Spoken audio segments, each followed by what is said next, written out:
Hi, I'm Karen. I'm a doctoral researcher with the DiaDeM project. Before I joined DiaDeM, I worked for the NHS.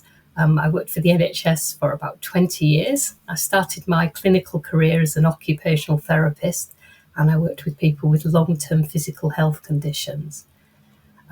Later on, I became interested in working with people with depression and other common mental health disorders, particularly since I noticed that a lot of the people that I worked with long-term physical health conditions also had signs that they were suffering from low mood or struggling with how they were feeling. So I wanted to be able to help them in as holistic a manner as I possibly could. So I chose to do some further training to become a mental health worker. And through after I'd completed my training, I joined a psychological wellbeing service where I use behavioural activation to treat people with depression. I've been out 3 times to deliver the training. We did one set of training remotely. So when we went to do the feasibility trial, we were still in the middle of the pandemic, and it made it really difficult to be able to go to one country and then go to the second country because of all of the complications around PCR tests and just generally being difficult to go across country borders. So we delivered the training for Pakistan in person. That was a larger cohort, so we made a decision we'd go there and do that training in person. And I came back to the UK I think it was on the Thursday I flew back, and then on the Monday I delivered the training again. But this time I was here in my office at home, and my learners were all in Birdham Hospital in Bangladesh. So that was a completely different experience, and there was quite a lot of logistical challenges with that, really, sort of with the technology. So what we took away from that was that it's although you can deliver the training remotely, it is actually easier to deliver it in person. So we knew that when we came to do the training for the main trial, we were going to make every effort to ensure that we were there in person to deliver the training. So we took up some learning as well from doing the training for the feasibility trial, based on the feedback that we got. And whilst for the main trial we didn't change the training very much, what we did was we slowed it down a lot more. So in the feasibility trial, the training took 15 hours and we delivered it over 2 days. But for the main trial, we actually delivered the training over three full days.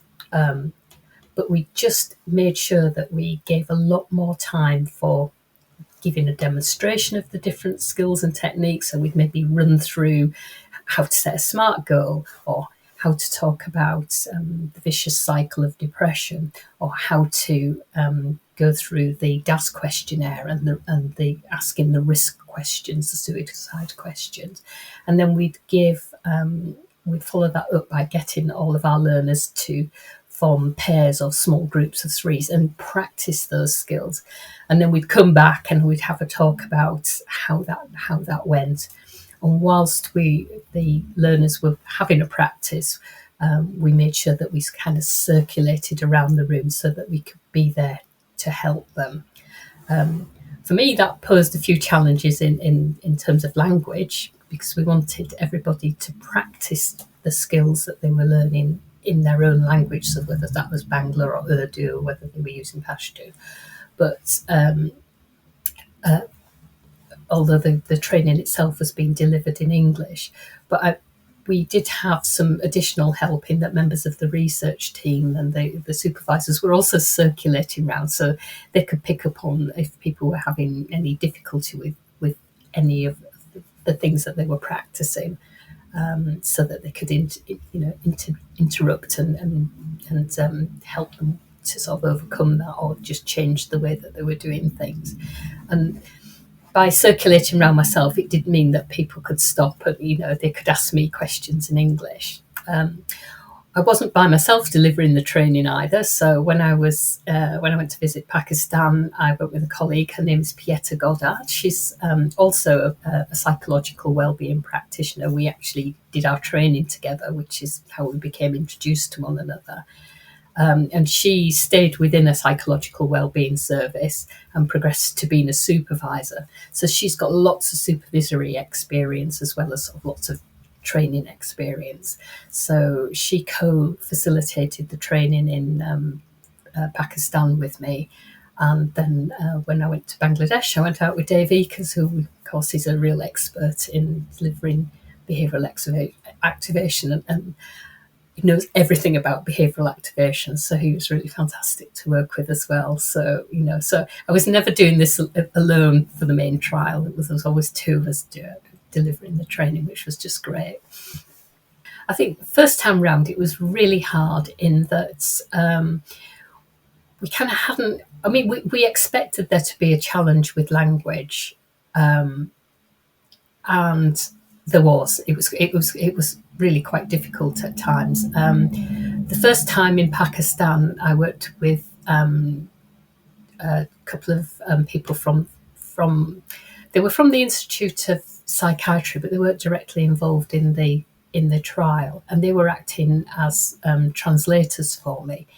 But because they were from psychology backgrounds, I kind of lost control of what was happening sometimes, in that the learners very quickly stopped trying to talk in English and talked in Urdu, and the translators would talk back to them but forget to include me in the conversation. So sometimes they were answering questions from their clinical perspective, but I didn't actually know what they were saying, and that was that was a worry to me and quite frustrating at times.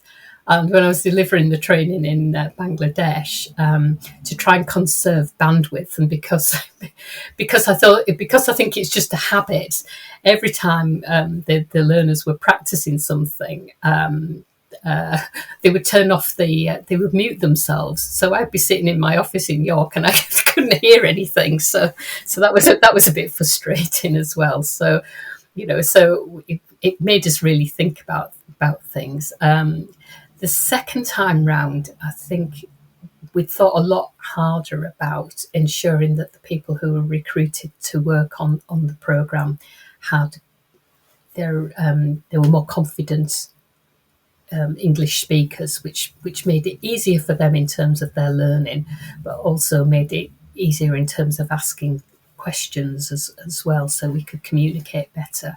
So there was less need to have that language support this time round, which I think was really helpful. I think another thing that was really good, particularly in Pakistan, where they've retained some of the facilitators who worked on the feasibility trial. They're going to be working on the main trial, so they were there at the training. And because they were all familiar with the intervention, that really helped the discussions, and I just overcame some of those difficulties, I think. So I think the language was a challenge, particularly in the intervention training, but not so much in the main trial training. I think the other thing that we maybe took from that was, although it's not a particularly jargonized intervention, it does come with some jargon. So to help prepare learners for the training, we made sure that everybody had gone through the MOOC in the few days before. So the online behavioural activation training that we've uploaded to the DiaDeM site, so that has the three modules. We've made sure that everybody had been through that training just shortly before I arrived to do the face-to-face training, which meant that this time there was already a baseline level of understanding about behavioural activation and how the interventions delivered for the new learners. So that made a big difference as well. Just sort of that preparatory work. People were sort of pulled from services where they had, they were working with people with diabetes. So across the countries, we had people. There were nurses, diabetic nurses, We had nutritionalists as well, and also health educators. So health educators are people who talk to people who've been newly diagnosed with diabetes about what diabetes is and how to manage diabetes. So there was sort of everybody came from a diabetes background. In terms of the facilitators, and the supervisors are all people who have a mental health background. So the supervisors attended the facilitators training, so that was training for everybody, because of course if you're going to be supervising somebody delivering intervention, you also need to know about the intervention. So whilst they're very experienced psychologists, they haven't used behavioural activation in their clinical work before. So they came along to the training, and then there was an additional day of training specifically for the supervisors, which looked at thinking about how are you going to look after and support the facilitators to undertake their role, and the importance of them. One of their sort of parts of their role really is around ensuring that the facilitators maintain fidelity to the intervention model, so that they aren't going off and doing their own thing in their intervention sessions with participants. So we had a mixture of people who came from working with people with diabetes and people who have a clinical background in mental health. I can really relate to the clinicians who are working with us in DiaDeM, in that I used to work in a physical health setting. So for many years, I worked as an occupational therapist in a rheumatology service. So rheumatology is about people living with long-term musculoskeletal conditions like rheumatoid arthritis. I went through that process of switching career, changing from focusing on people's physical health to mental health needs. So I went through that process of sort of redefining how I saw myself, and I'm quite aware of some of the anxieties I held at the beginning about what's it going to be about talking to people about their mental health. What happens if people tell me things that are quite distressing? So I've kind of been through that process. So I think that helps. So in the training, for instance, one of the things that we do quite early on in the training is talk about risk management.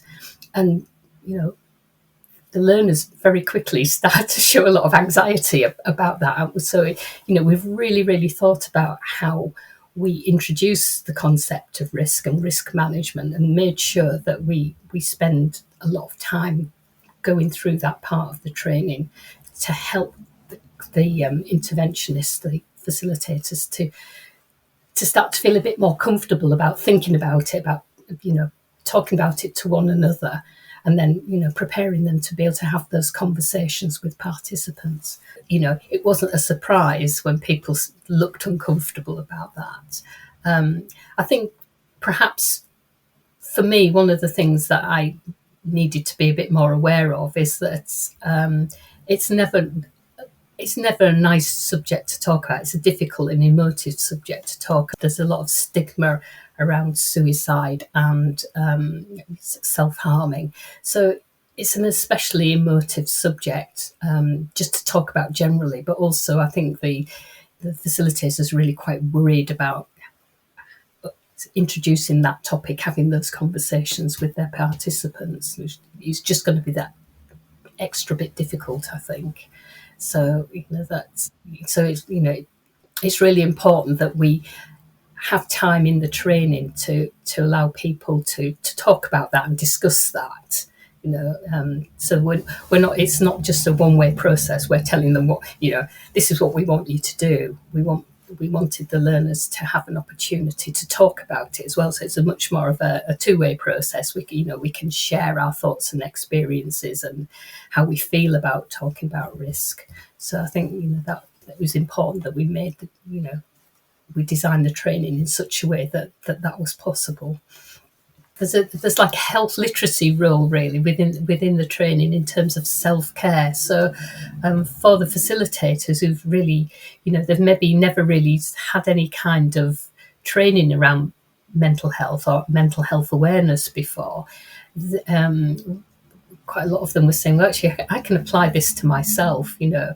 I can use this to help me manage my own mental well-being, and I can see that I could help some of my family members or my friends with this. So just understanding that link between what we do and how it makes us feel, and that's that sometimes we may adopt patterns of behaviour in an attempt to sort of cope with stress or feeling low or just stuff that's not going very well for us, that might unintentionally actually not be helpful, or it might just prevent you from sort of getting well again. So the notion of actually I'm going to purposely think about what I'm doing and make a plan to do some things that I might not necessarily feel that I want to do at the moment, because I know from past experience those kinds of activities help me to feel good in myself. That I'm not going to wait until I feel better to start doing that stuff again. I'm going to make a plan, and I'm going to start reintroducing that into what's going on in my life, to help me feel better or to help me stay well. I think that's been a really sort of nice unintended outcome from the training. That it's not just about hoping that we're going to be able to help people with diabetes and depression multimorbidity, that we can actually help people who deliver the intervention look after themselves as well, and maybe share that knowledge with their own networks. You're always really worried when you're going to visit anyone to provide any kind of training. You want the training to be fit for purpose, but you also want it to be so that it's enjoyable as well. I couldn't think of anything worse than having to sit through 2 or 3 days worth of training and not for it to be dry and boring and not particularly engaging. But I think the thing I came away from feeling most proud about was that I think we did make it interesting. I think people did enjoy it, and I was just so overwhelmed and impressed by just how enthusiastic everybody was in both courses about being there, about learning about doing behavioural activation, and just about the whole project. Really, they really, they're really invested in it, I think, and that came through in the training. And they were just lovely, enthusiastic, engaged, and that enthusiasm and that engagement, it kind of buoys you up as well. You feed off it. So I think it makes it. I think I deliver the training better because I was able to ride on that wave of engagement and enthusiasm.